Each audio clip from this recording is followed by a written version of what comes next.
everyone, welcome to Handing the Shame Back. We're back with part 2 with Janet Jacobsen. She's a lovely friend. She lives in north of Auckland, up in Aotearoa. She is a grandmother, a mother, a wife. She loves football, and she's also a survivor. Otherwise she wouldn't be here. No, just joking. As always with this show, we do have a trigger warning, and we do it to protect you, actually. So if you do find yourself getting triggered, please do stop watching, go to the show notes below, and you'll be directed to some resource and support. So we're back with Janet. Janet, welcome back to part 2. Hi, thanks. And we're looking at, life was continuing on nicely for you, and then 11 years ago, bang! Can you tell us about that, please? Yes, 11 years ago, I have a full memory of what happened. I was still in bed, actually, one morning, and I got a phone call from a friend and someone who I'd worked with in victim support, and also from our area, who told me that the doctor who had abused me, the local GP, had died. And I was in shock, but I remember feeling, these were my feelings. I felt relieved. I felt pleased. I felt happy. And I immediately followed that with feeling guilty for feeling like that. How could I possibly be happy or pleased that someone had died? That, there had been a death, and people in his family would, be missing him. And so I hung up the phone and just burst into tears. And I think I just basically shut down. And I remember, I think I was still okay to sort of talk and function a little bit, but then as time went on a little bit, all these memories just started coming back, and I say haunting me, but I can't think of a better word, but it just in my head all the time. And bad dreams started. I started feeling terribly, terribly anxious. Some days depressed, other days, although I had for a long, long time suffered from anxiety and depression. I had been on medication for that for years and years, and now know that obviously my abuse was, the root cause of a lot of that. But then when this happened, that just completely took over. And yeah, I had a really good job at the time, a job I loved, actually working for a GP surgery. And I just couldn't. I needed some time off, and they were wonderful. They sort of said, "Oh, how long do you need?" And I said, "Oh, maybe just a couple of weeks," which then turned into like months and even longer. Yeah. And I couldn't go back to my job that I had. I did go back to a job which was lesser hours, but I had to have a lot of time off. At the time, my doctor did suggest seeing a counsellor, and I didn't do that for a little while, I guess, until I felt that I was ready. So I did go and see a counsellor, and this particular lady I saw for a year, and she was wonderful. So she was the first person I would have told my story to.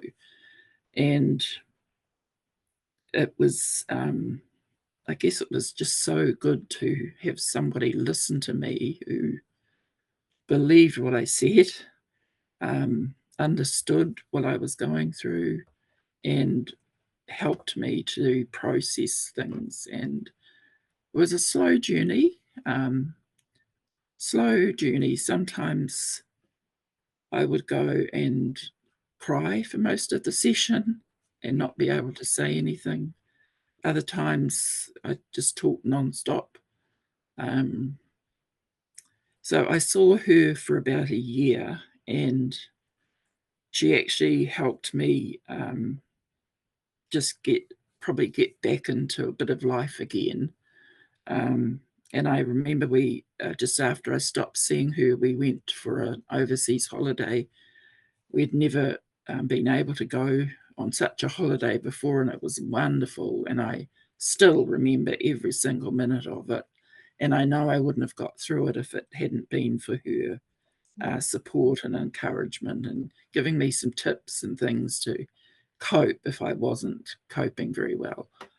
But then I still felt like I hadn't completely, you know, finished what I needed to talk about. So I started with another counsellor, and at that time we also decided, is it okay if I mention going down this other track Of course. with ACC? Yeah. Yeah. So this counsellor was ACC accredited, and um, in New Zealand anyway, this is how it works. If you have had what they call an injury or an event in your life that is an accident or can be classed as an accident, then you do get some compensation from it. So we went down that track, and the amount of paperwork she had to do was just phenomenal. It was her first client who she had been with ACC with. So I was a bit of a guinea pig.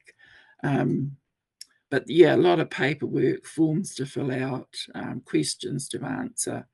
But I feel it was worth it because, yeah, I did get some compensation, which I'm very, very grateful for. I got my counselling paid for. So anyway, I went when I went to see her. She said, to do this, we have to. I see her, and then I am referred to an ACC psychologist of their choosing. So I had to go to a meeting in the city with someone I had no clue who she was. She gave me a diagnosis of PTSD stemming from the day I got that phone call.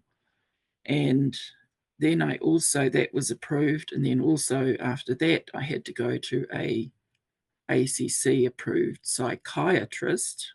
I guess that's one step up from a psychologist.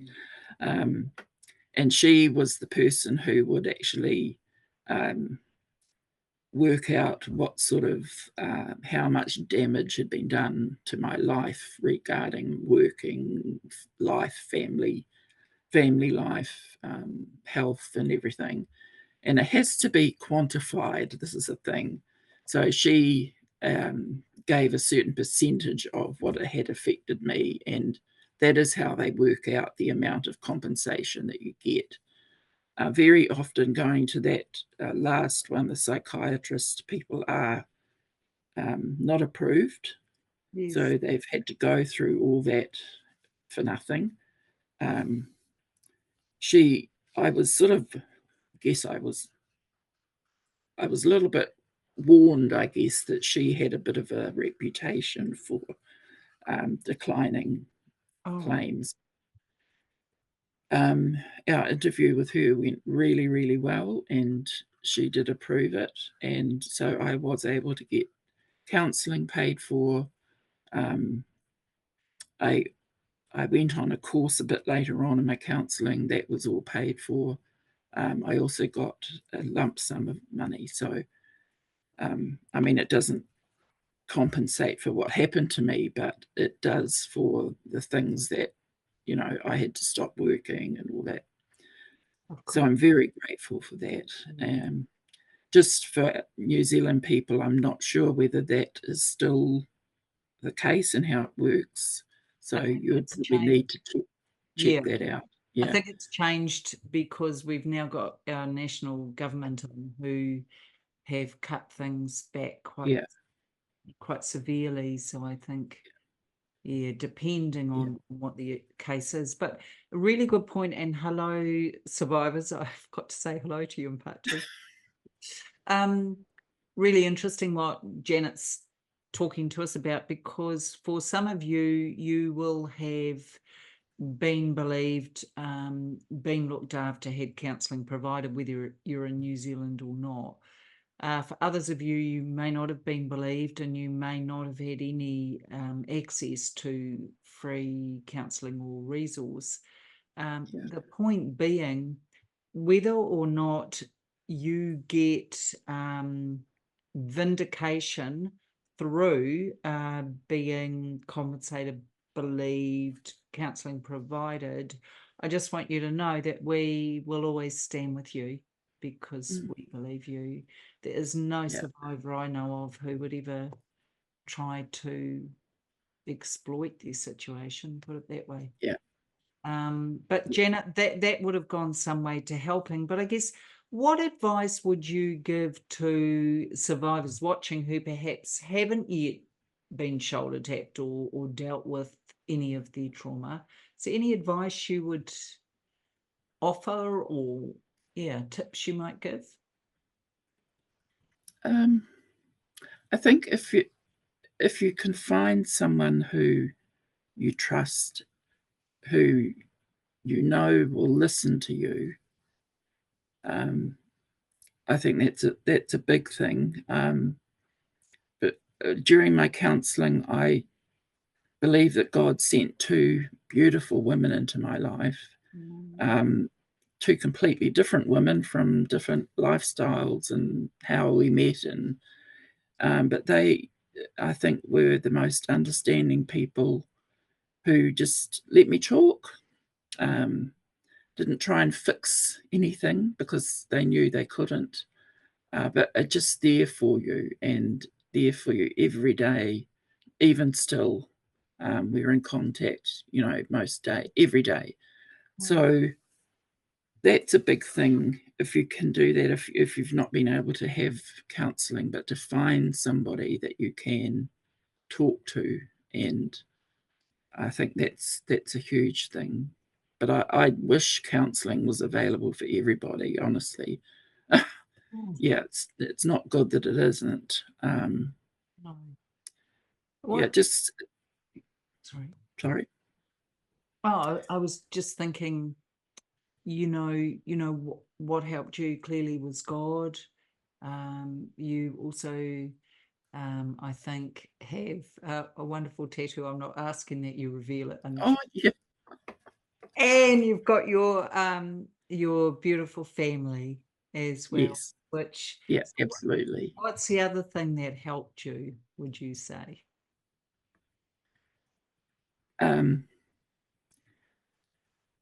well, there were probably Three the things. three things. Yeah. Yes.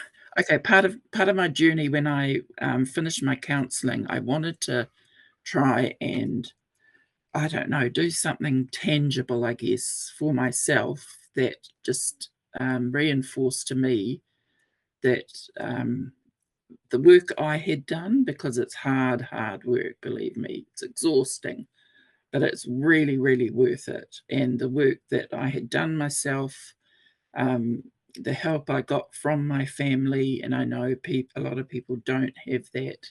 And I'm so blessed to be able to have that. And also, just, I believe my faith has got a lot to do with how I am now and my healing. And so I just thought, it's probably a bit strange to some people, but I decided to get a tattoo. And this is me in like 65 or something, my first tattoo.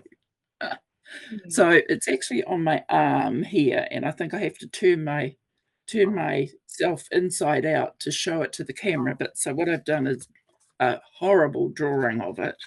So I don't know if you can see it there. Oh, Actually, if yes, now we there. faith, Yes. courage, family. Oh, that's Yeah. amazing. So a cross for the faith and a heartbeat for the courage and a heart for the family.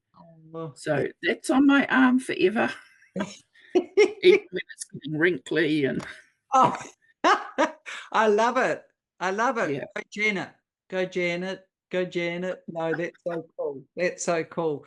You know, and I think, for all of us, we're all different in what we need in yeah, terms of to express this has happened. mm, 'Cause yeah, how many times did you hear as a survivor, and I know for some watching, oh, do you still need to keep talking about it? Do you think you'll be able to move on? yeah. What I heard a lot was, "Oh, are you still struggling?" Yeah. And, yeah. I mean, I there are days when I do still struggle, and I'm not afraid to say that. Um, there are days when I feel down and dark and depressed, and I've probably learnt to just go with that feeling because I know it's not gonna last, it will go away, and I've got the strength to do that, and I think if people can try and find that strength, whether it be what their faith or some other way, then I think that's hugely important, yeah. Yeah, Can and I can I like just you. mention Sorry. sorry? There's Right, no, one thing yeah. there's one thing I did during my counselling. My counsellor suggested that I go to a therapy group, and I was like, "What? Me? This is little shy Janet, uh, going to a group of complete strangers to talk about this. This is just weird."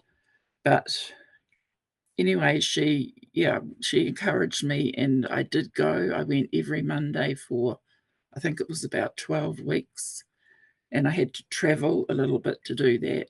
So I would go to my group and then treat myself afterwards by going to the shops. And if I didn't have any money, I would just get a coffee. And otherwise, I would just go and do a bit of shopping or something that I enjoyed doing. But the ladies that I met in that group, there was probably about 8 or 9 regulars of us, and they had all been sexually abused in different ways. And they were all there um, to tell their story, and so many different stories. And yeah, but we also learned how to process our feelings and our emotions, and um, yeah, just help each other. And I know there was definitely two ladies that I saw completely different from when we started to when we got at the end, and they had grown so much, and one had even gone and got a job, and yeah, it was just, and the big thing for me was to know that I wasn't alone, that there are other people out there. I actually met these other people who've been through similar, if not the same thing, Yeah. and that was a big thing for me to know that I wasn't alone. Yeah, so And I, it's that. yeah. I like that you say that because we know that the child sexual abuse tends to happen in isolation, Yeah. and you are usually alone. So Mm. what you're saying is so healing in many different ways, and through methodology is, even Yeah, sitting in a group with someone, oh, this happened to these people. yeah, The yeah, power of that, the power of yeah, actually using your voice, and no one's challenging you on it. They're just listening and accepting what you say. And it's not yeah. always available to us as survivors. And I guess the Mm. thing is you're not doing it alone. No, you're not. No. Yeah. I And there really was powerful. Mm. just a couple of other things I also felt that I had to do, to sort of not not to bring an end, but to sort of, I don't know what the word is. Um, One of them was to write to the Medical Council of New Zealand. Yes. Yeah, big authorities, I guess, and to tell them what had happened with the doctor. And because he was deceased, obviously they couldn't take it any further. But I got a letter back and an apology, and that was enough for me. I wanted to be able to report it, Yes. so that it wasn't hidden. Yeah. And then the other thing I wanted to just look into was I met a lawyer friend of mine and asked her about reporting what had happened to me to the police now after so many years. And she suggested I go to the police and just have a chat with them. So had to pluck up a bit of courage to do that, but I did. And the detective that I spoke to was lovely. He did some digging for me because I did have names, and he discovered that there was another girl, a lady, way back in the 70s who had made a complaint against this doctor. And I don't know what it was or anything, but she had decided not to take it any further. And when I heard that, I was just about jumping over the moon because it was like, Yeah. it wasn't just me. I did not imagine what had happened to me. It Yeah. happened to someone else as well. And And that was a huge thing for me because there were times where I did start thinking, oh, maybe I did imagine it. Did it really happen, or is it, just my brain getting confused? So for me, that was a big thing to find out. And the other thing he found out was the shopkeeper, who would have been very, very elderly. He had a name of someone who it could have been, but we weren't sure. He was actually willing to go and speak to him, um, but we both talked about it and decided that not to do that. And I think, some people may have wanted to take it further, but for me, that was enough. That was just to get a couple of authority figures to know what had happened. And I used my voice. That was the main thing for me, actually talking to someone about it. So, yeah. it's really amazing. And what you're really talking about is closure, and how beautiful that you got closure in several different ways, but finding the courage to approach people in positions of authority, which in actual fact were the type, if you like, Yeah, exactly. you had Yeah. used was very powerful. But equally, final tip for survivors is that your closure may look different to mine, may look different to Janet's. It doesn't much matter what you choose to do and how you decide to have closure. It doesn't mean you won't have thoughts, feelings, memories, etc. Yeah. But it Yeah. means you've found a way to move through to something. The only clause I would make, and it's just because I have so many amazing survivors on the show, and one beautiful man came on recently, said the words, "Yes, I knew how I wanted to end it." He said I was going to go get a gun. So I'm not laughing because I think, yeah, I get that. I'll stand with you, Oh, shoot 'em. Like you can I'm, feel it. yeah. So I I, guess the caution is, survivors, we've had enough trauma. Don't yeah. do anything that's going to have you end up in Yeah. behind bars, basically. Exactly. But I can relate to that, Yeah. because I remember at some point where, um, yeah, a long way into my journey of healing and restoring, I must have been having a bad day and was in a bit of a panicky sort of state. And I remember saying to my husband, I said, if it was him standing there right now, Yep. I had a gun, I would shoot him. And Yep. I'm like, did I say that? Yeah. I Yeah. couldn't believe I'd said it, and he couldn't believe he heard it. But I'm yeah, really proud of you for saying that. I love that you said that because I know what you're like, and that is so not who you not are. me. Talk about extremes. But we need to close out, Janet, believe it or Yeah, not. Are there any is there anything else you would like to share with us today that maybe you haven't? there is. I read this thing just the other day, and I thought that I would like to share it. As you know, I've told you that I love memes, and my best friend and I are just like memeing each other all the time. about everything, and I've got a huge collection of them. But I saw this one and I thought I have to share it because it's actually quite special. And I don't know how scientific this is, so you'll have to just bear with me. But it says sunflowers follow the sun when they grow. But did you know when it's cloudy and grey, they face each other and share their energy? Imagine if we did this too. Wow, Can't add anything to that. that's amazing. Yeah, so, face each other and share our energy with each other. And yeah, That's beautiful. Thank you, Janet. standing together. Yeah.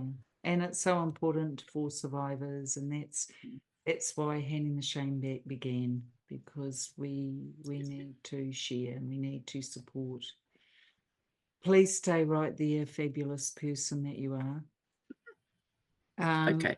Audience, please take that meme and use it, absorb it, integrate it, assimilate it, soak it in. It's really quite special, and it's so profound, really.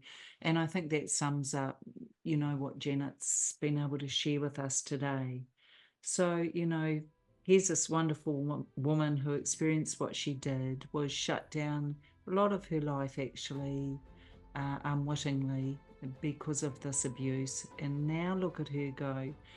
Not only does she go to, senior people within medical council, the police, etc., to try and get some closure. She then gets a tattoo at the age of 61. So, survivors, you can't get it wrong. I'm always going to be here. I'm always going to see you, stand beside you, and believe you. And until next time.